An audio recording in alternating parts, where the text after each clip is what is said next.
Quatrième vidéo, intervention de Serge Marquis, membre du PARDEM, sur le sujet de quoi s'agit-il et comment procéder à propos des comités constituants. Cette quatrième vidéo s'inscrit dans la grande séance qui s'est tenue à l'Université d'automne du PARDEM du 11 au 13 novembre à La Rochelle sur le thème « Pourquoi et comment mettre en œuvre une démarche constituante ». Intervention donc de Serge Marquis. J'ai intitulé cet exposé « Un processus constituant ». Je ne vais pas être original, je vais prendre le même questionnement que mes prédécesseurs, à savoir pourquoi et comment.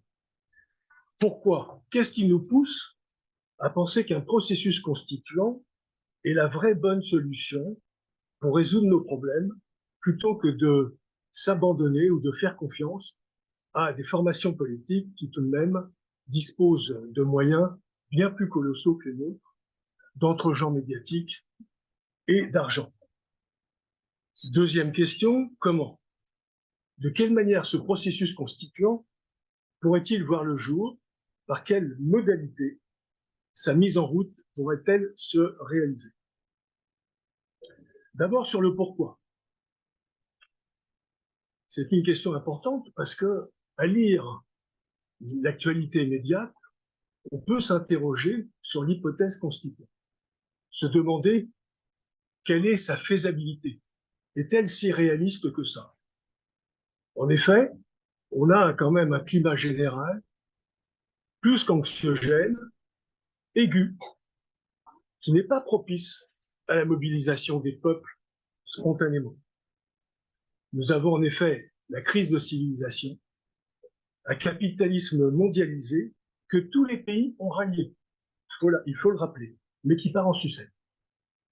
L'échec des tentatives historiques de dépassement, dit socialisme réel, la Chine, la Russie, etc., la crise écologique, à la faveur de laquelle se repose la question du changement de modèle économique, les inégalités chroniques entre le Nord et le Sud, les urgences sociales, etc., etc., ce qu'on appelle le grand désordre du monde. Trois grands ensembles géopolitiques qui font désormais face à face, presque sur le plan militaire. D'un côté, le camp dit occidental, qui a mis la main sur les ressources depuis belle lurette et qui s'est singularisé par des interventions illégitimes et souvent illégales, avec des plaies purulentes. La Chine et la Russie ensemble, régime autocratique et qui cherchent à leur tour à capter les ressources et l'influence, et puis une masse de pays qui vont selon leurs possibilités du moment.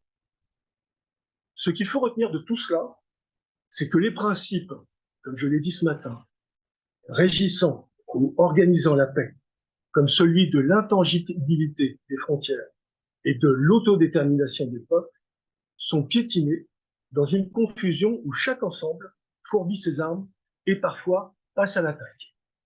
En l'occurrence, nous avons un événement impromptu, celui de l'agression de Poutine en Ukraine, qui accentue le sentiment de vulnérabilité de tous, avec un résultat clair, un réarmement général, un renforcement de l'Union européenne, celui de l'OTAN, qui trouve avec cette agression une forme de légitimité, et même un renforcement des États-Unis, qui apparaissent in fine pour les peuples des pays riches comme un bouclier pour les protéger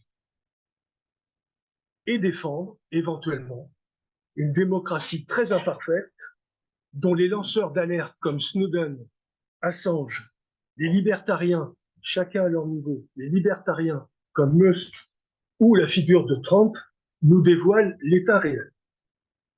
Soit, en résumé, une rétractation autour de la figure du chef. À l'évidence, cette gouvernance, au sens de dispositifs dirigeants transnational et non élus directement, en appelant des États-nations, cette concentration autour de la puissance handicape pour un temps la marge de manœuvre des peuples. Elle mériterait une analyse plus circonstanciée, impossible à développer dans le temps imparti pour cette exposition. Venons-en maintenant à la France. C'est toujours autour de la figure du chef que se sont organisés l'agenda politique, les élections présidentielles, les législatives, etc., étouffant les mouvements sociaux antérieurs, qui les précédaient, en particulier, évidemment, celui des Gilets jaunes. Chef de la République, chef de parti, chef de campagne, etc., avec un personnage auquel tout le monde s'intéresse et qui disparaît aussitôt que la campagne est finie, l'abstentionniste, évidemment. Mais pour autant, il est difficile pour les peuples d'avoir une maîtrise sur la gouvernance européenne, otanienne, etc. Autant il n'est pas certain que dans le champ national, le peuple, précisément, se laisse abuser par ce manque, par cette figure du chef et par ce manque d'exemplarité.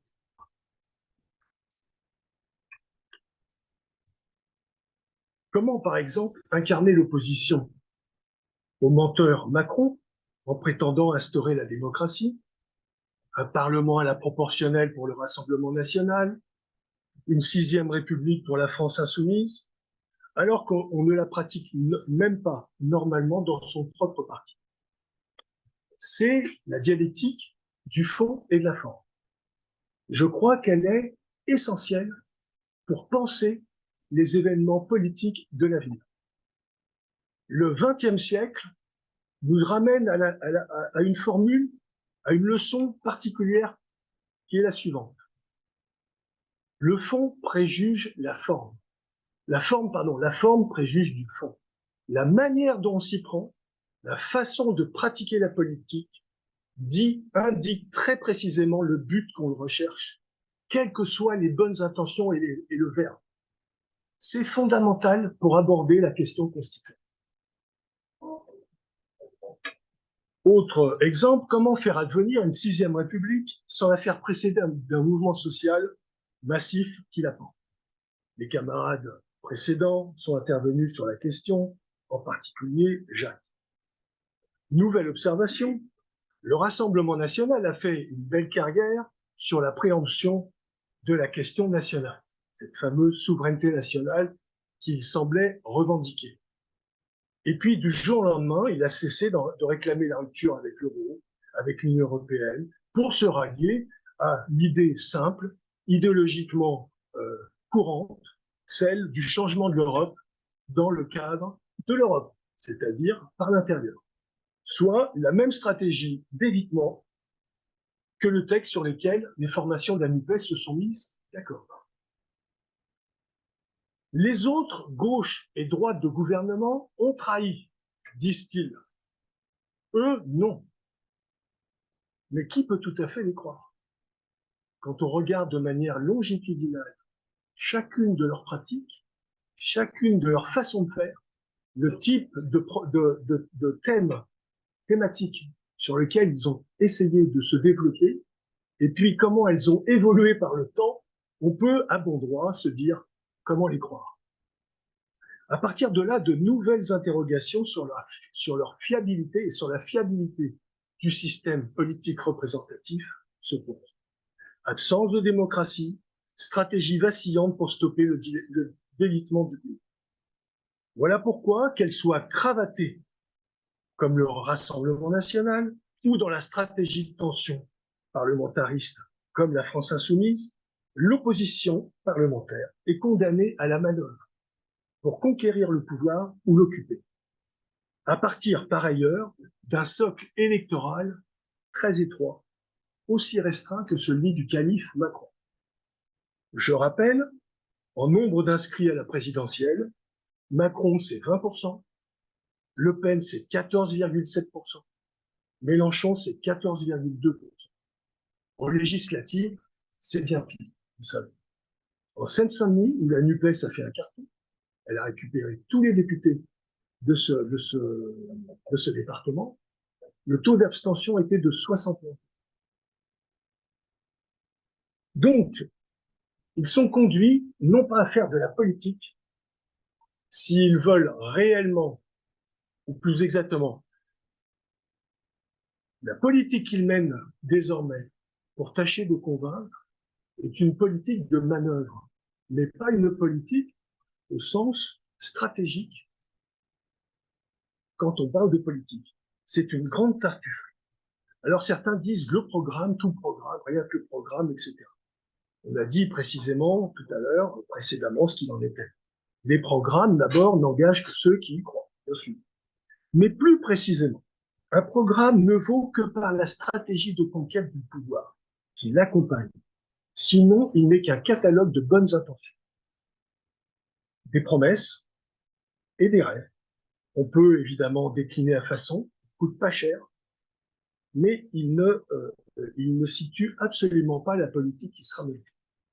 Et pour tout dire, un programme sans stratégie véritable, c'est comme un couteau sans lame, un attrape-mouche pour innocents. En fait, le processus constituant arrive comme une réponse, d'abord et avant tout, à tous les échecs des mouvements sociaux. Je crois que c'est à partir de cela qu'il faut partir. Alors, je ne vais pas évidemment dérouler le fil des échecs des mouvements sociaux de ces 20 ou 30 ou 40 dernières années. Mais il y a de quoi prospérer. Hein, voilà. Il faut comprendre que ces échecs ne sont pas sortis de la cuisse de Jupiter.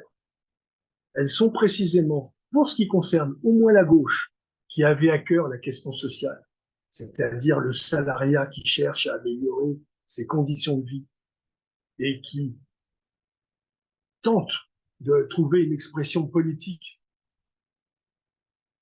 Cette gauche, qui était censée incarner le salariat qui se bat,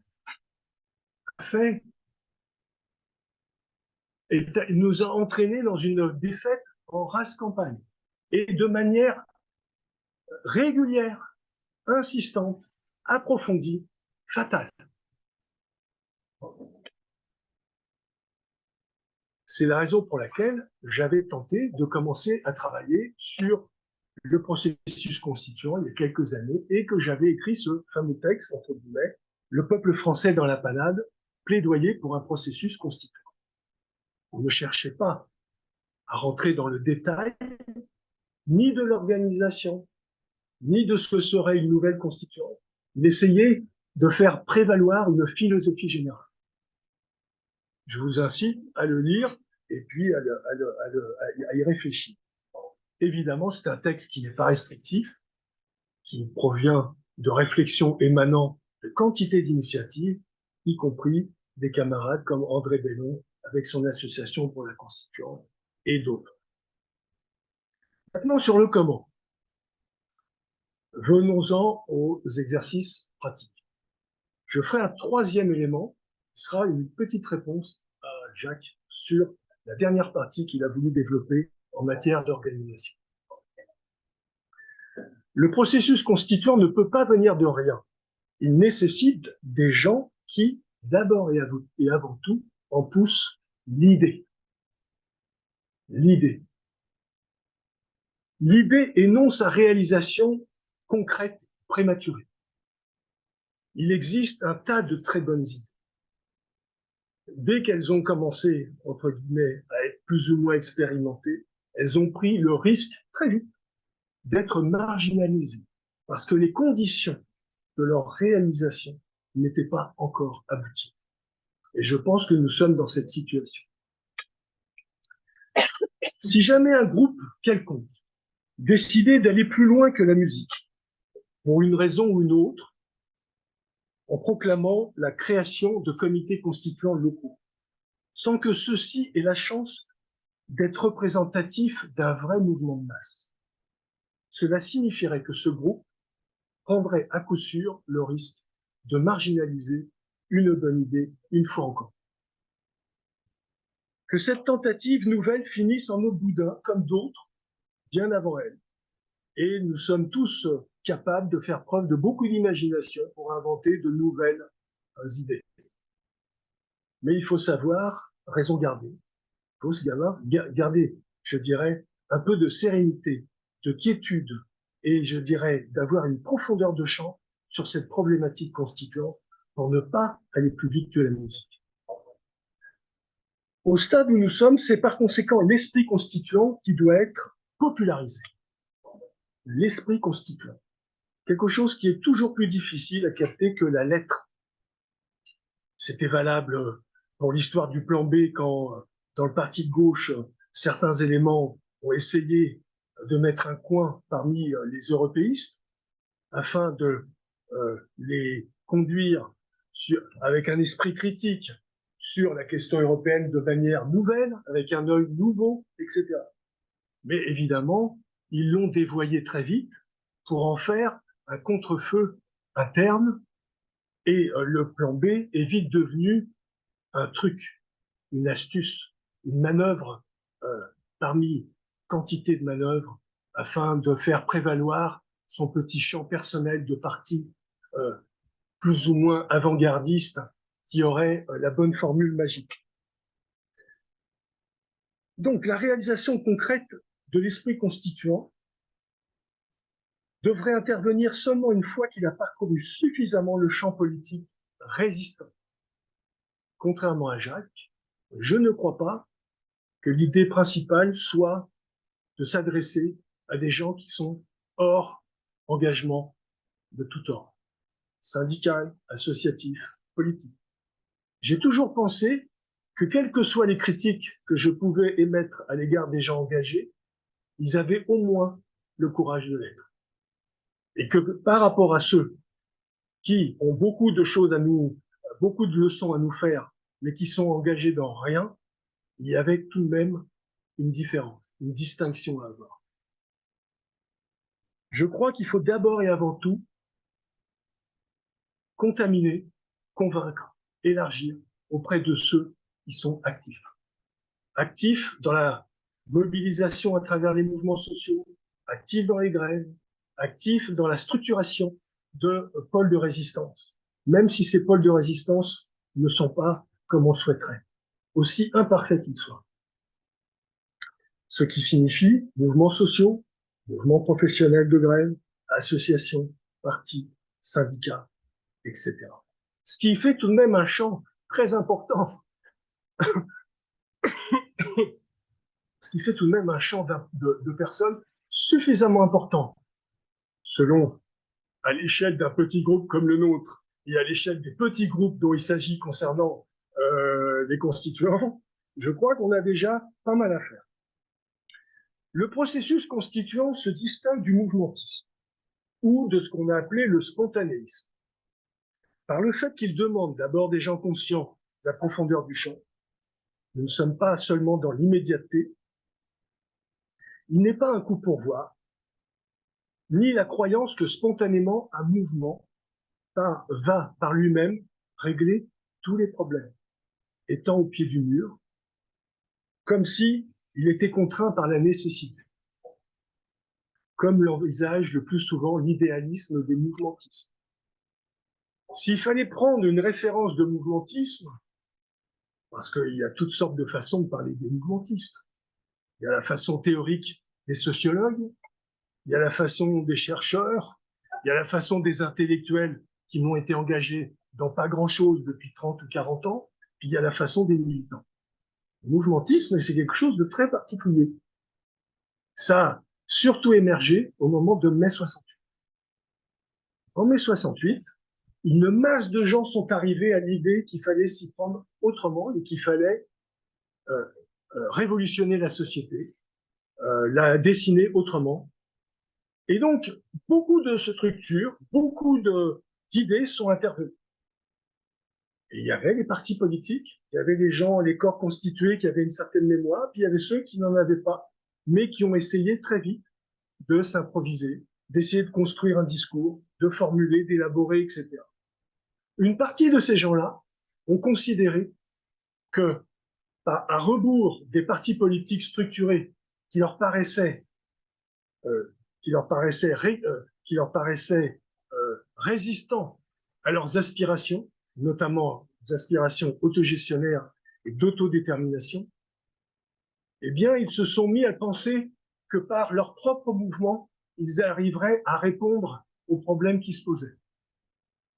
Le résultat des courses, c'est que François Mitterrand, en 1974, apparaît comme le candidat naturel de la gauche. Mais oui, c'est-à-dire que pendant que les mouvementistes croient pouvoir inventer le monde, eh bien, il y a des gens qui réfléchissent, qui s'organisent, qui se structurent et qui pensent la stratégie politique, etc. Autrement dit, le processus constituant, ça n'est pas du mouvementisme. C'est une vision beaucoup plus politique, avec une partie de ce qui a été indiqué par Jacques et puis notre camarade André, et en effet aussi par le dernier intervenant, Jean-Michel.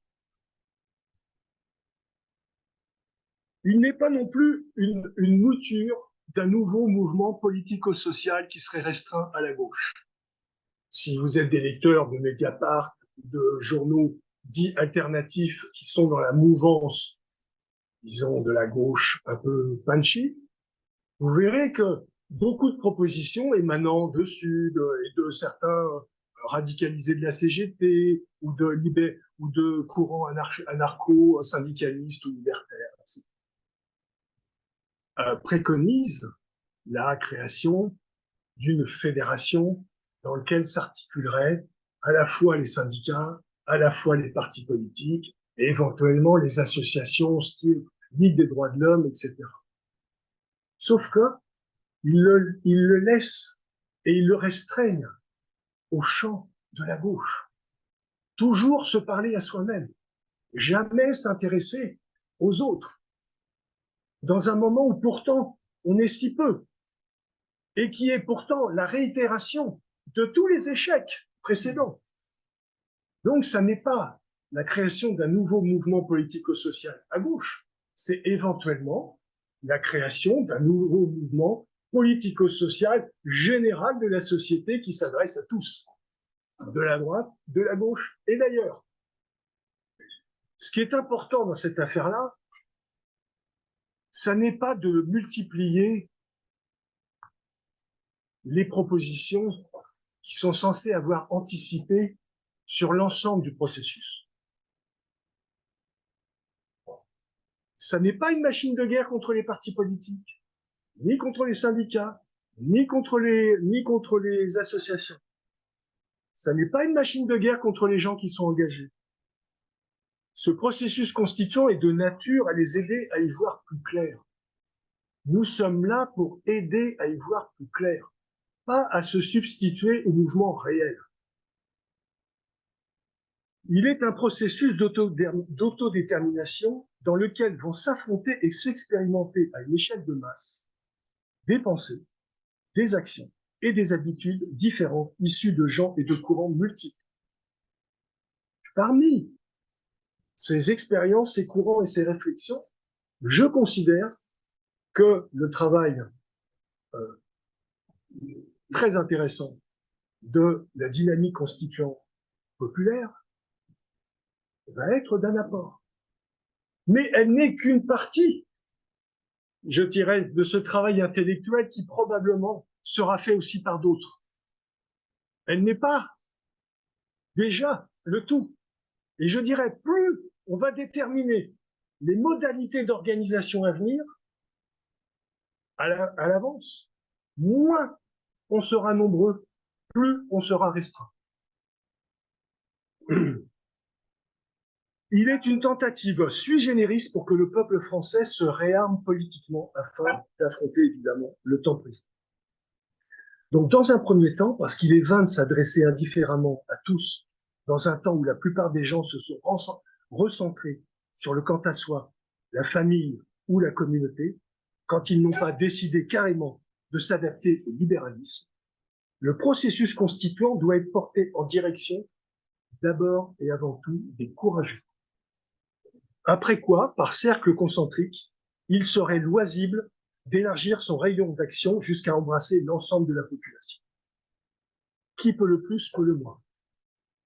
Il est inutile de se mettre des grandes ambitions phénoménales auxquelles on aspire, évidemment, si on n'est pas capable d'abord de faire un minimum de choses en direction des gens dont on sait que eux, ils vont aller à la manif.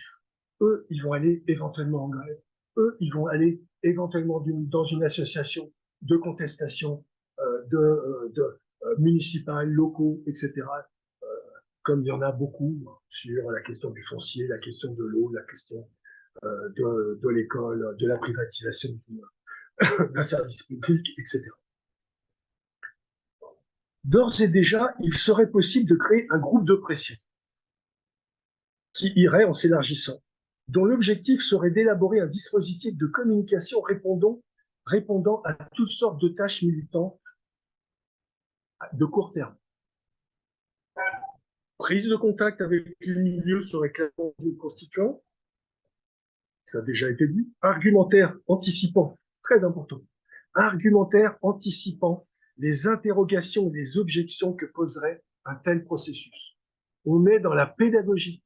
On est là pour convaincre, pas pour essayer de faire prévaloir notre point de vue sur tout le monde, mais pour essayer de créer le doute sur l'état du rapport de force, je dirais l'échec de la gauche comme elle existe, et donc de faire ouvrir les yeux sur les autres possibilités. Donc, écriture d'un texte martyr pouvant faire office de premier aliment. Premier aliment ne signifie pas qu'on va créer des comités constituants, etc. du tout. Ça signifie simplement qu'on commence à s'organiser, mais à l'échelon où ça doit l'être, c'est-à-dire de manière précautionneuse et sans faire perdre du temps, comme un panier percé, l'activité, sans faire perdre du temps aux gens, en leur demandant de s'engager dans des efforts qui iront dans un panier percé. Puis d'entamer une période d'échange et de conquête des esprits. L'intelligence collective a besoin d'être fédérée, à moins d'attendre, évidemment, que l'opposition se hisse au pouvoir par défaut, comme Macron, dans un pays agonisant. Un paysage politique qui préparerait la venue du chef, avec toutes les bonnes intentions du monde, pour les uns, et puis peut-être pour les autres, suivant le procès d'intention qu'on en fera. Et toujours par la lassitude et le désengagement, la domination sans pareil de l'Union européenne et de l'OTAN, bien loin de la souveraineté du peuple, au risque de nos conditions de vie et de la gestion de la cité, préparatoire à de nouvelles dégradations de la condition humaine. Voilà. Alors, ça, c'était une partie donc de mon exposé. Maintenant, je vais répondre un petit peu, je vais faire en partie à Jacques. Je pense que Jacques, tout ce que tu as dit sur la première partie, je crois que tout le monde est assez d'accord et j'ai trouvé ça admirable, j'ai trouvé ça très intéressant. Sur l'histoire, sur le plan constitutionnel, etc. Là, je vais aller plutôt sur la troisième partie, parce que j'ai compris, celle de l'organisation avec ce que pourrait être une assemblée nationale constituante, etc. Plus on définira, je te l'avais d'ailleurs dit, plus on définira dans le cadre du point de départ. Ça ne signifie pas que ça empêche des gens d'aller plus loin dans leur anticipation. Et heureusement, je pense que si un processus constituant qui convainc permet que beaucoup de gens s'y retrouvent, on retrouvera les grands débats des partis politiques. On retrouvera la façon de penser du Rassemblement national, et y compris celle de la FI et de la gauche en général. Donc on devra évidemment se coltiner et répondre et trouver les meilleurs éléments de discussion, les meilleures façons de convaincre que peut-être faut-il procéder de telle ou telle manière. Et donc je considère que la dynamique constituante telle que tu l'as rapportée dans les éléments d'organisation sont des éléments qui seront à discuter, mais dans un autre terme. Mais que, à l'heure d'aujourd'hui, ça m'apparaît très prématuré, et en tout cas, ça ne peut absolument pas être le point de départ, tel que je le vois, ça ne peut pas être le point de départ d'un processus constituant large qui essaye de gagner à lui des courants, des individus, des cadres politiques, des cadres syndicaux, etc., etc. Voilà. Bon, Je m'arrêterai là parce qu'il faudrait que j'ai ton texte plus précisément. Mais je crois que vous avez compris les différences, je dirais, de temporalité. Voilà. Et on ne se substitue pas au mouvement réel. C'est-à-dire que le mouvement réel va nous apporter aussi des réponses dans le cadre de la confrontation avec les expériences des uns et des autres, va nous apporter des réponses qui ne seront peut-être pas tout à fait ceux qu'on avait envisagés. Donc je crois que sur tous ces éléments-là, il faut laisser ouverts les affaires. Je vous remercie.